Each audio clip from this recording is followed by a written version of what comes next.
हम शुरू कर रहे हैं राजभाषा। राजभाषा का अर्थ है राजकाज की भाषा, है ना। राजकाज की भाषा होता है राजभाषा। अतः जो भाषा देश के राजकीय कार्यों के लिए प्रयुक्त होती है वही राजभाषा है। हैं? राजाओं नवाबों के ज़माने में इसे क्या बोलते थे? दरबारी भाषा बोलते थे। क्या बोलते थे? दरबारी भाषा। तो प्रायः राष्ट्रभाषा ही स्वशासन आने के पश्चात राजभाषा बन जाता है। भारत ने भी अपनी स्वतंत्रता के पश्चात राष्ट्रभाषा हिंदी को राजभाषा का दर्जा प्राप्त हुआ। राजभाषा का दर्जा किसको प्राप्त हुआ? हिंदी को। किंतु साउथ वालों का तमाशा देखते हैं। किंतु अहिंदी भाषी लोगों द्वारा हिंदी को राजभाषा का दर्जा दिए जाने का प्रबल विरोध किया गया। ठीक है, यही वजह है कि संविधान सभा में राजभाषा के प्रश्न पर बहस हुआ। ठीक है, जो 11 सितंबर 1949 से 14 सितंबर 1949 तक ये बहस चला। ठीक है, उसमें हिंदी, अंग्रेजी, संस्कृत एवं हिंदुस्तानी के दावों पर विचार किया गया।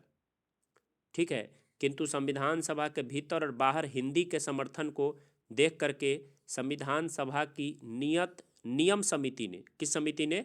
नियम समिति ने हिंदी के पक्ष में अपना निर्णय लिया। ठीक है, और यह निर्णय हिंदी विरोधी एवं हिंदी समर्थक के बीच मुंशी आयंगर फार्मूला के द्वारा सुलझाया गया। कौन सा फार्मूला आया? मुंशी आयंगर फार्मूला। ठीक है, और इसके परिणामस्वरूप हिंदी को संवैधानिक रूप से राजभाषा घोषित किया गया।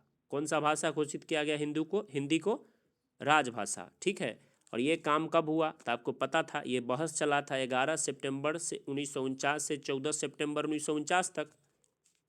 14 सितंबर को ये मुंशी आयंगर फार्मूला फाइनल हो गया और हिंदी को संवैधानिक रूप से राजभाषा घोषित किया गया 14 सितंबर को। इसलिए प्रत्येक 14 सितंबर को हम क्या मनाते हैं? हिंदी दिवस मनाते हैं। क्लियर है यहाँ तक? संविधान का भाग 16 थोड़ा देर पहले ही न पढ़े आप जी। भाग 17 पढ़िए। संविधान का भाग 17 अनुच्छेद 343 से 351 राजभाषा के बारे में बताता है। कितना के बारे में? राजभाषा के बारे में। तो राजभाषा के बारे में ये 4 अध्याय के माध्यम से भाग 17 में बताता है। अनुच्छेद 343 से 351 कितना अध्याय के माध्यम से? 4 अध्याय के माध्यम से। कौन सा भाग? भाग 17। ठीक है, जैसे संघ की राजभाषा, संघ की राजभाषा जो है, ठीक है, 343 से 344 में बताता है। प्रादेशिक भाषा कौन होगा?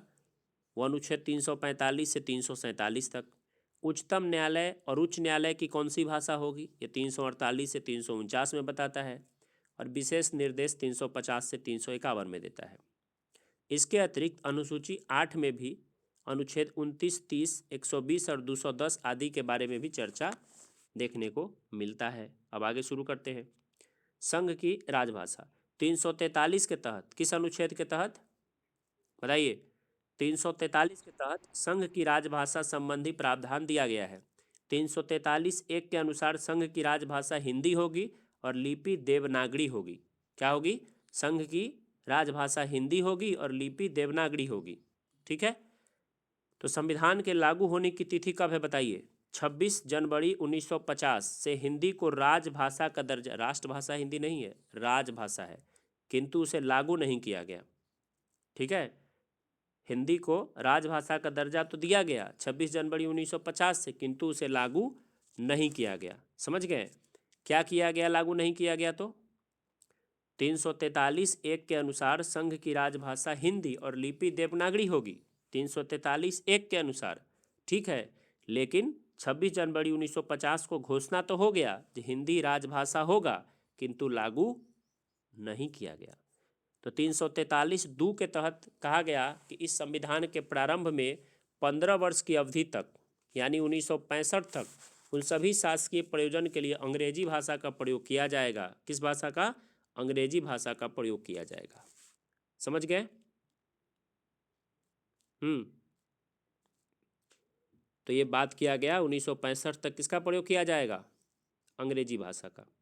तो 26 जनवरी 1965 से हिंदी संघ की राजभाषा तो रहेगी, परंतु उस समय से हिंदी के अतिरिक्त अंग्रेजी भी संघ के सभी सरकारी प्रयोजनों के लिए बराबर प्रयुक्त होती रहेगी। तो 65 तक तो अंग्रेजी को बनाया गया, लेकिन 65 के बाद भी अगर हिंदी को लाने का बात हुआ तो फिर हो गया झगड़ा। कहा गया कि नहीं, हिंदी नहीं होगा, नहीं हिंदी। साउथ वाला सब कूदने लगा। तो कहा कि नहीं, चलो हिंदी है, बाद में अंग्रेजी भी साथ में रहेगा। तो हिंदी अंग्रेजी दोनों जो है यूज होते रहा। समझ गए बात? तो इस प्रकार अब संघ के सभी सरकारी प्रयोजनों के लिए हिंदी और अंग्रेजी दोनों ही भाषाएं प्रयुक्त की जा सकती थी। ठीक है। फिर 1967 में संशोधन हुआ और यह उपबंध किया गया कि अंग्रेजी भाषा का प्रयोग समाप्त करने के लिए ऐसे सभी राज्यों के विधानमंडलों द्वारा जिन्होंने हिंदी को अपनी राजभाषा के रूप में नहीं अपनाया है संकल्प पारित करना होगा और विधानमंडलों के संकल्प पर विचार कर लेने के पश्चात उसकी समाप्ति के लिए संसद के दोनों सदनों द्वारा संकल्प पारित होगा। ऐसा नहीं होने पर अंग्रेजी अपनी पूर्व स्थिति में बनी रहेगी। इस प्रकार अब अंग्रेजी संघ की सहभाषा के रूप में अनिश्चित काल तक बनी रह सकती है। समझ गए। तो ये दे दिया गया राज्यों को कि आप अपने राज्य में क्या कीजिए, संकल्प पारित कीजिए, अंग्रेजी हटाइए और हिंदी को बनाइए। लेकिन क्या आपको लगता है जो बहुत सारे राज्य हटाने वाले हैं अंग्रेजी को? नहीं ना हटाने वाले हैं। तो इस स्थिति में कहानी निकल करके क्या आया बताइए? इस स्थिति में कहानी निकल करके ये आया कि यदि भारत का एक भी अहिंदी भाषी राज्य चाहेगा कि अंग्रेजी बना रहे तो वह सारे देश की सहायक राजभाषा बनी रहेगी और ये दे करके बना हुआ ही है। ये कहानी समझे आप लोग? ज़्यादा तेजी में नहीं ना बता दिए? फिर से एक बार बता दे, राजभाषा का मतलब क्या हुआ जी? राजकाज की भाषा। ठीक है। तो भारत में भी स्वतंत्रता के पश्चात राष्ट्रभाषा हिंदी को कौन सा दर्जा दिया गया? राजभाषा का दर्जा। तो इसके लिए कौन सा फार्मूला तय हुआ था बताइए? मुंशी आयंगर फार्मूला। संविधान सभा में कब से कब बहस चला था? 11 सितंबर 1949 से 14 सितंबर 1949 तक। इसलिए 14 सितंबर को हम लोग क्या मनाते हैं? हिंदी दिवस मनाते हैं। संविधान में राजभाषा के बारे में कौन भाग में चर्चा है? भाग 17 में। कितना से कितना अनुच्छेद? 343 से 351 तक चर्चा है। ठीक है, समझ गए। तो कहा गया कि 343(1) के तहत कि संघ की राजभाषा हिंदी और लिपि कौन होगी? देवनागरी होगी। लेकिन 26 जनवरी 1950 को जब हमारा गणतंत्र हो गए हम लोग, जब हमारा संविधान लागू हुआ उस दिन ये बात हुआ तो लेकिन लागू नहीं हो सका। ठीक है।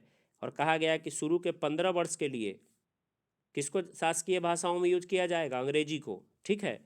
लेकिन जब 15 वर्ष कंप्लीट हो गया, 1965 आ गया, फिर भी जा कर के अंग्रेजी ही रहा और हिंदी नहीं आया गया। राज्यों को कहा गया कि अपने राज्य में अब विधान पारित कीजिए, अंग्रेजी को हटाइए। लेकिन साथ में ये भी कहा कि कोई भी राज्य अगर अंग्रेजी हटाने के लिए तैयार एक भी राज्य नहीं होगा तो हिंदी के साथ साथ अंग्रेजी भी राजभाषा का काम करेगा। क्या यहाँ तक कोई समझने में दिक्कत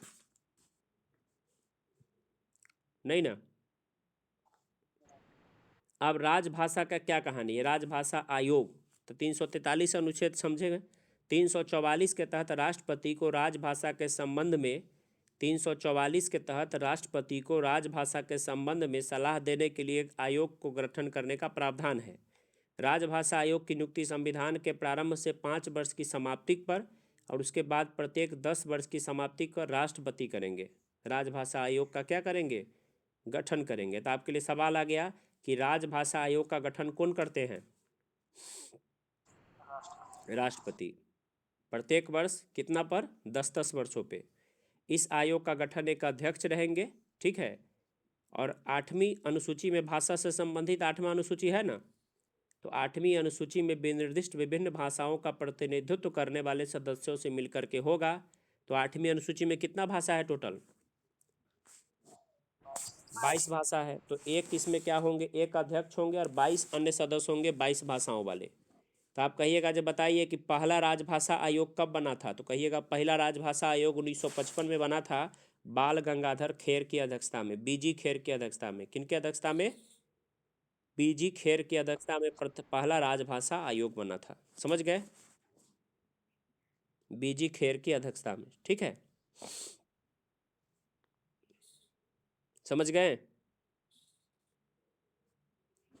अब बात करते हैं रीजनल लैंग्वेज। रीजनल लैंग्वेज क्या है? प्रादेशिक भाषा। तो अनुच्छेद 345 में राज्यों को अपनी प्रादेशिक राजभाषा स्वयं चुनने का अधिकार दिया गया है। ठीक है। किसी राज्य का विधानमंडल उस राज्य में प्रयोग होने वाली भाषाओं में से किसी एक या अधिक भाषाओं को या हिंदी को उस राज्य की सभी या किन्हीं शासकीय प्रयोजन के लिए प्रयोग किए जाने वाली भाषा के रूप में अंगीकार करेगा। परंतु जब तक राज्य विधानमंडल किसी भाषा को राजभाषा के रूप में अंगीकार नहीं करता तब तक शासकीय प्रयोजन के लिए अंग्रेजी का प्रयोग होता रहेगा। समझ गए? तो राजभाषा का प्रादेशिक भाषा समझ गए? प्रादेशिक भाषा मतलब रीजनल लैंग्वेज। तो कोई राज्य का विधानमंडल उस राज्य में प्रयोग होने वाली भाषाओं में से किसी एक या अधिक भाषा को या हिंदी को ही उस राज्य की सभी या किसी कार्य के लिए भाषा के रूप में अंगीकार करेगा अनुच्छेद 345 के तहत, तो उसका क्या बना जाएगा? रीजनल लैंग्वेज, प्रादेशिक भाषा बना दिया जाएगा। समझ गए? संघ और राज्यों के बीच जो पत्राचार होता है, संघ और राज्यों के बीच ऑफिशियल पत्राचार होता है ना, communication, official language for communication, पत्र की भाषा क्या होगी? तो संघ और राज्य के मध्य जो अथवा दो राज्यों के मध्य जो पत्र का व्यवहार होगा वो अनुच्छेद 346 में दिया गया है। किस में दिया गया है? 346 में। समझ गए? दो संघ और राज्य यानी केंद्र और राज्य सरकार के बीच जो कम्युनिकेशन होगा, बातचीत होगा, उसका चर्चा किस अनुच्छेद में दिया गया है? 346 में। किस में? 346 में।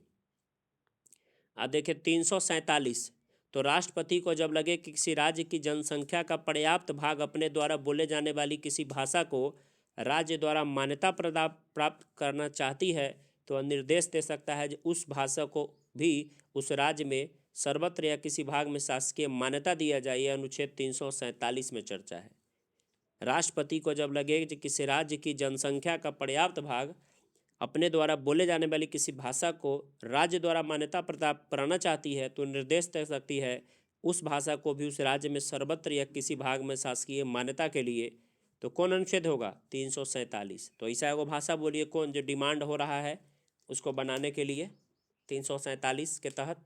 आप लोग लगाइए अंदाज।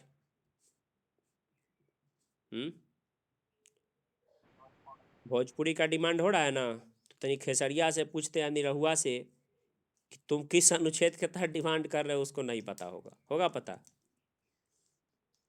आपको पता है ना? 3 और 4 जोड़ते हैं तो कितना होता है? 7 होता है। 347 हो गया। समझ गए?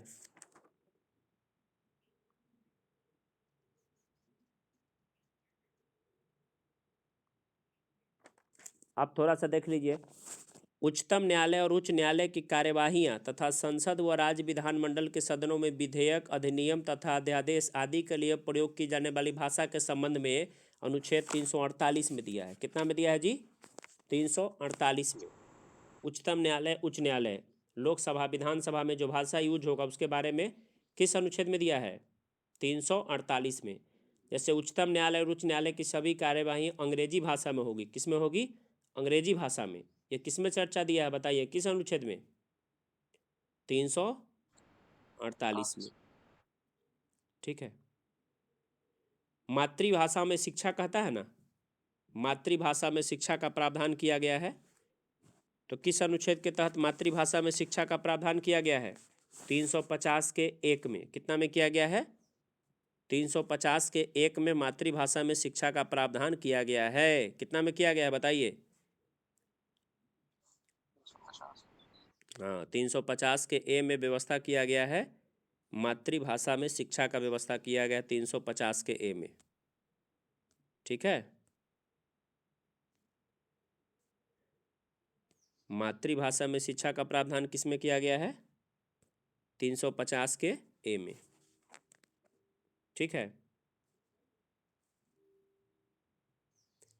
संविधान के अनुच्छेद 351 के तहत संघ को हिंदी भाषा के विकास और प्रसार के लिए निर्देश दिया गया है। कितना के तहत? 351 के तहत। ठीक है।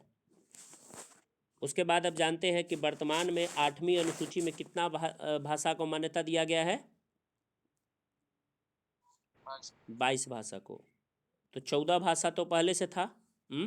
और 21वां संविधान संशोधन, एकदम VVI है, 21वां संविधान संशोधन अधिनियम 1967 में। कब जी? 21वां संविधान संशोधन अधिनियम 1967 में सिंधी को दिया गया। तो सिंधी का भाषा हो गया, 14 + 1 15 हो गया। फिर 21 में जोड़ दीजिए 50, तो कितना होगा? 71।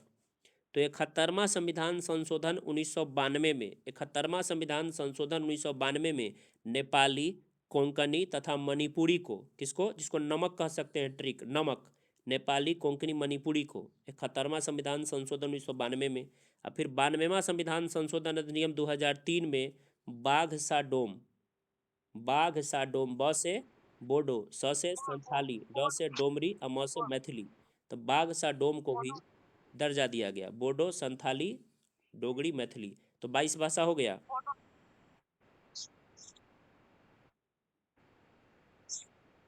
ठीक है, मैं सब दिन से बाघ सा डोम बता रहे हैं, कोई ट्रिक दिक्कत है? नया ट्रिक दे रहे हो? होने को बहुत कुछ हो सकता है, आपको जिस तरीके से याद है वैसे याद कर लीजिए, ठीक है। अंग्रेजी संघ की सहायक राजभाषा मेघालय, मिजोरम और नागालैंड का है। नागालैंड का अंग्रेजी कौन सहायक भाषा है पता है? अंग्रेजी है, नागालैंड, मिजोरम और मेघालय का, ठीक है, समझ गए? बताइए, यहाँ तक कोई दिक्कत? अब मैं बात करता हूँ शास्त्रीय भाषा, क्लासिकल लैंग्वेज। अगर किसी भाषा को क्लासिकल लैंग्वेज का दर्जा दे दिया जाता है ना, तो वो भाषा पर सरकार पैसा खर्च करती है उसको बचाने के लिए, क्योंकि वो भाषा ख़त्म होने के कगार पे होता है। तो शास्त्रीय लैंग्वेज का दर्जा देने का कहानी कब से होता है पता है? तो आइए जानते हैं। आपको पता है कि 2004 में शास्त्रीय अकादमी जैसे संस्थानों की सिफारिश पर भारत सरकार ने इन भाषाओं को शास्त्रीय भाषा घोषित करने का दर्जा देने का काम किया। अब तक जो है 16 भाषाओं को शास्त्रीय भाषा का दर्जा मिल चुका है। कितने भाषाओं को? 16 भाषाओं को, ठीक है। इसमें सबसे पहले संस्कृत को मिला शास्त्रीय भाषा का दर्जा 2005 में। किसको मिला? संस्कृत को। उसके बाद 2008 में मिला तेलुगु और कन्नड़ को। 2008 में किसको मिला शास्त्रीय भाषा का दर्जा? तेलुगु और कन्नड़ को। 2013 में किसको मिला? मलयालम को। और 2014 में मिला उड़िया को। 6 को भाषा हो गया। तो पूछेगा सबसे लास्ट में शास्त्रीय भाषा का दर्जा किसको मिला, तो क्या कहिएगा? उड़िया को। और सबसे पहले किसको मिला, तो क्या कहिएगा? संस्कृत को, ठीक है। संसद में हिंदी या अंग्रेजी में बात होगा। संसद में अंग्रेजी या हिंदी में, ठीक है। सबसे पहले दिया गया तमिल को, बिल्कुल सही बात बोले हैं भाई। सबसे पहले तमिल को मिला है 2004 में ही, ठीक है। तमिल को, तब संस्कृत को, ठीक है। पहले तमिल को 2004 में, फिर संस्कृत को 5 में 2 हो गया। 2008 में तेलुगु कन्नड़ हो गया तो 4 हो गया। 13 में मलयालम 5 हो गया, और 2014 में उड़िया 6 हो गया। क्या सही बात है? सबसे पहले तमिल को मिला था। संसद में प्रयोग होने वाली भाषा, संसद में कौन सी भाषा प्रयोग है? हिंदी या अंग्रेजी होगा। हिंदी में बात कर सकते हैं या अंग्रेजी में कर सकते हैं। लोकसभा अध्यक्ष या सभापति का काम है। अनुच्छेद 120 इसके बारे में बताता है। या इसके अलावा भी आप मातृभाषा में भी बोल सकते हैं संसद में, लेकिन इसके लिए कौन अनुमति देगा? अध्यक्ष देगा अनुमति। अध्यक्ष की अनुमति से बोल सकते हैं। और यही सेम काम विधानमंडल में अगर आप करते हैं, ठीक है, तो 120 अनुच्छेद में 90 जोड़ दीजिए तो कितना हो जाएगा? 210 हो जाएगा। 210 के तहत, यही विधानमंडल में कितना अनुच्छेद के तहत होगा? 210 के तहत। बताइए, सारा बात समझ में आ रहा है? तो चलिए आप कुछ बात बताइए और निकलते हैं, चैप्टर भी हो जाएगा। बताइए, संविधान का अनुच्छेद 120 किसकी कार्यवाही की भाषा के संबंध में है, तो क्या कहिएगा? संसद की। क्या राज्य विधानमंडल की कार्यवाही के बारे में भाषा किस अनुच्छेद में है? राज्य विधानमंडल का 210 में। संसद में कोई कार्य हिंदी या अंग्रेजी में होगा, इसका निश्चय कौन करता है? बोलने का अनुमति कौन देता है? या आप अपने मातृभाषा में बोलिए। तो लोकसभा है तो अध्यक्ष, राज्यसभा है तो कौन बोलने का आदेश देगा? सभापति। संविधान के किस अनुच्छेद के तहत यह व्यवस्था है कि प्रत्येक राज्य शिक्षा के प्राथमिक स्तर पर मातृभाषा में शिक्षा की पर्याप्त सुविधा देगा? तो 350 के क में है ना, 350 के क में। किसके आदेश द्वारा राजभाषा आयोग का गठन किया जाता है? बताते चलिए आंसर आप लोग। राष्ट्रपति। प्रथम राजभाषा आयोग का गठन जून 1955 में किसकी अध्यक्षता में हुआ था?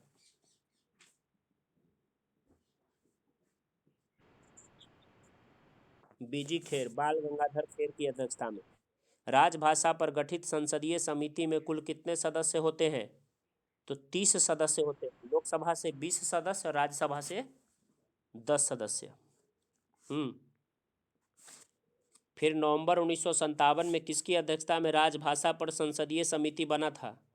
तो जीबी पंत, गोविंद बल्लभ पंत के। ठीक है। राज्यों के राजभाषा के बारे में प्रावधान किस अनुच्छेद में है? राज्यों के राजभाषा के बारे में, राज्यों के राजभाषा के बारे में अनुच्छेद 345 में। किसमें है? राज्यों के राजभाषा के बारे में किस अनुच्छेद में है जी? जो बोले थे ना, रीजनल लैंग्वेज, प्रादेशिक भाषा। किसी राज्य का विधानमंडल उस राज्य में प्रयोग होने वाली भाषा में से किसी एक या अधिक भाषा को, हिंदी को या उस राज्य की सभी भाषा को प्रयोजन के लिए अंगीकार कर सकता है, बोले थे अनुच्छेद 345 में। तो राज्यों के राजभाषा के बारे में किस अनुच्छेद में? 345 में। राज्यों के लिए राजभाषा का निर्धारण कौन करता है? उस राज्य का विधानमंडल। संघ और किसी राज्य के मध्य या परस्पर दो राज्यों के मध्य पत्राचार किस भाषा में होगा? हिंदी में होगा अथवा अंग्रेजी में। किस अनुच्छेद के तहत व्यवस्था है कि उच्चतम न्यायालय और उच्च न्यायालय की सभी कार्यवाही अंग्रेजी में होगी? कौन अनुच्छेद में दिया है? 348 में। कितना में? 348 में। भारतीय संघ की राजभाषा क्या है? हिंदी। और लिपि क्या है? देवनागरी। मातृभाषा में शिक्षा दिए जाने का पर्याप्त व्यवस्था जो है भारतीय भाषाई अल्पसंख्यक लोगों को है। किस अनुच्छेद में है मातृभाषा में शिक्षा का व्यवस्था? 350 के क में। हिंदी को राजभाषा का दर्जा कब मिला?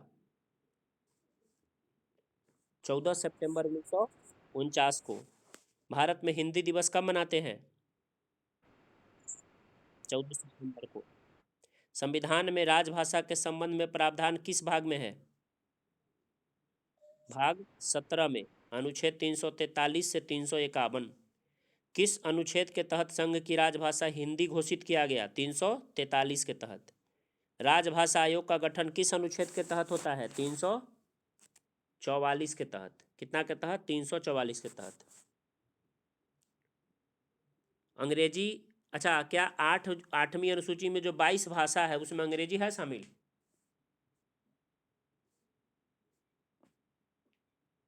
बताइए। 8वीं अनुसूची में जो 22 भाषा है उसमें क्या अंग्रेजी है शामिल जी? नहीं है। ठीक है। फिर भी जो है मेघालय, मिजोरम और नागालैंड, रट जाइए, मेघालय, मिजोरम और नागालैंड में क्या बोला जाता है? वहाँ का राजभाषा क्या है? मेघालय, मिजोरम और नागालैंड का इंग्लिश है। भारतीय राज्यों में उर्दू को प्रथम राजभाषा का दर्जा देने वाला राज्य जम्मू कश्मीर है, एकमात्र जो उर्दू को प्रथम भाषा का दर्जा दिया। ठीक है। सर्वप्रथम हिंदी को राष्ट्रभाषा का दर्जा देने का विचार दिए थे गुजरात के महान कवि श्री नर्मद जी। कौन दिए थे? श्री नर्मद जी। और श्री बाल गंगाधर तिलक ने 1918 में हिंदी को भारत की राजभाषा घोषित करने की बात कही थी। भाषाई अल्पसंख्यक वर्गों के लिए एक विशेष अधिकारी की नियुक्ति होती है अनुच्छेद 350 के ख के तहत। वर्तमान में 8वीं अनुसूची में कितना भाषा है? 22 भाषा है। संविधान के मूल पाठ में 8वीं अनुसूची में कितना भाषा था? मूल पाठ में 14। सिंधी को 8वीं अनुसूची में जोड़ा गया किस संविधान संशोधन के तहत? कब सिंधी को? सिंधी को जोड़ा गया 21वां संशोधन 1967 में। 92वां संविधान संशोधन किससे संबंधित है? 92वां भाषा से। 92वां भाषा से है। अब 92वां में नमक है? 92वां संशोधन में नमक है कि 71वां में है? 92वां में तो बाघ सा डोम है। 92वां संविधान संशोधन 2003 है क्या? बाघ सा डोम, यानी बोडो, संथाली, डोमरी, मैथिली। और नमक किस में है? नेपाली, मणिपुरी, कोंकणी। 71वां संशोधन 1992। ठीक है। भारत के किस राज्य में उर्दू को राजभाषा का दर्जा प्राप्त है? जम्मू कश्मीर में। भारतीय नागरिकों को किस अनुच्छेद के तहत अपनी भाषा, लिपि या संस्कृति को संरक्षित करने का अधिकार है? अनुच्छेद 29 के तहत। कितना के तहत? 29 के तहत। 2010 में किस राज्य द्वारा संस्कृत भाषा को द्वितीय राजभाषा का दर्जा दिया गया? उत्तराखंड के द्वारा। किसको द्वारा दर्जा दिया गया? उत्तराखंड के द्वारा। इस प्रकार से ये चैप्टर भी आपका हो गया पूरा कंप्लीट।